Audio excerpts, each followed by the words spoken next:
On the battlefields of the east, Ukraine tries to repel the Russians. But on the western frontier, it's engaged in a different sort of war.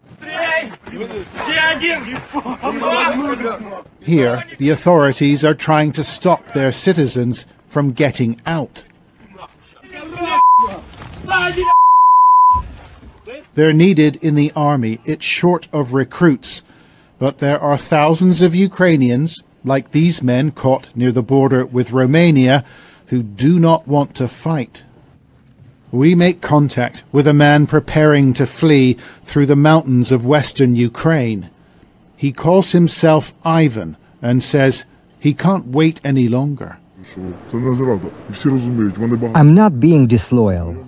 Everyone understands this. Many of my friends have already gone. Anyone who has the opportunity is leaving. And in a groundbreaking interview, we meet a smuggler who helps young men flee before they're conscripted. Stas says he's not ashamed of what he does. People simply aren't ready to die. Young people aren't ready to bury themselves alive.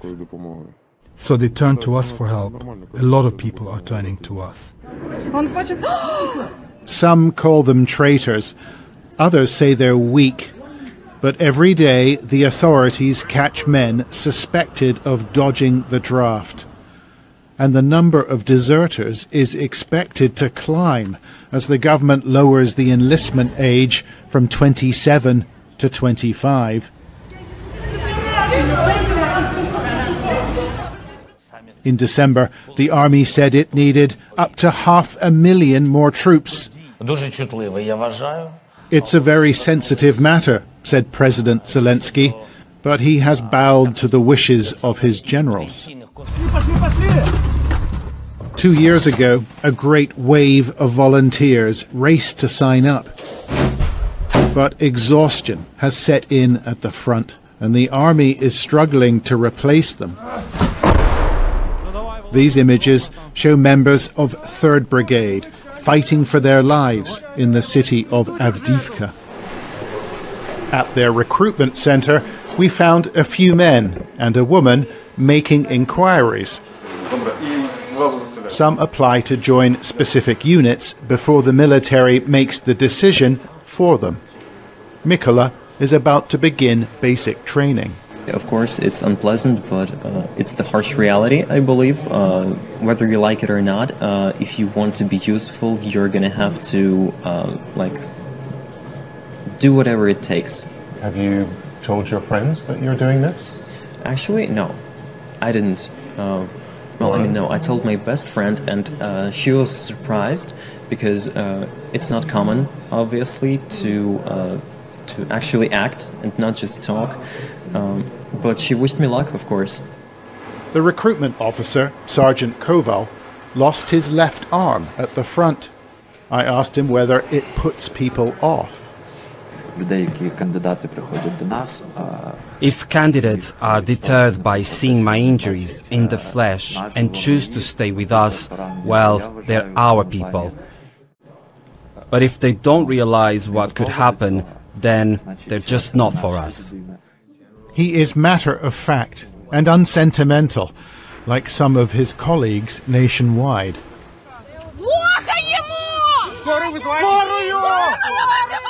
Recruitment officers have become increasingly aggressive, pulling men off the streets when they're suspected of avoiding military service.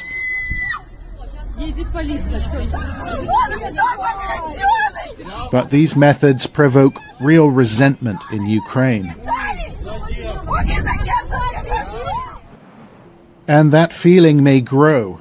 A major mobilization bill is moving through Parliament, and that may allow the army to summon recruits via email. But Ivan's not going to wait for that. There are people who will guide us through the forest where we are now.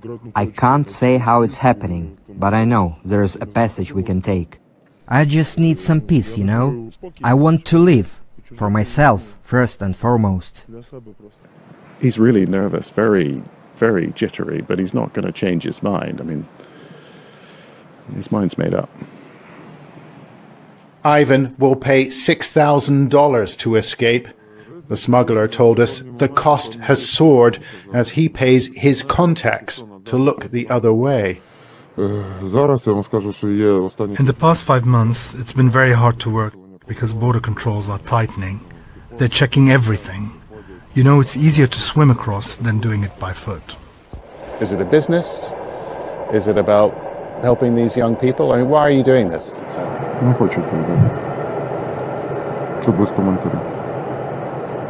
He didn't want to answer.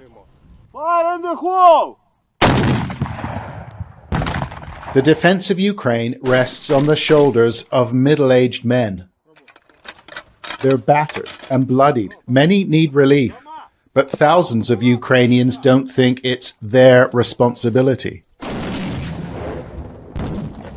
The government will have to persuade them.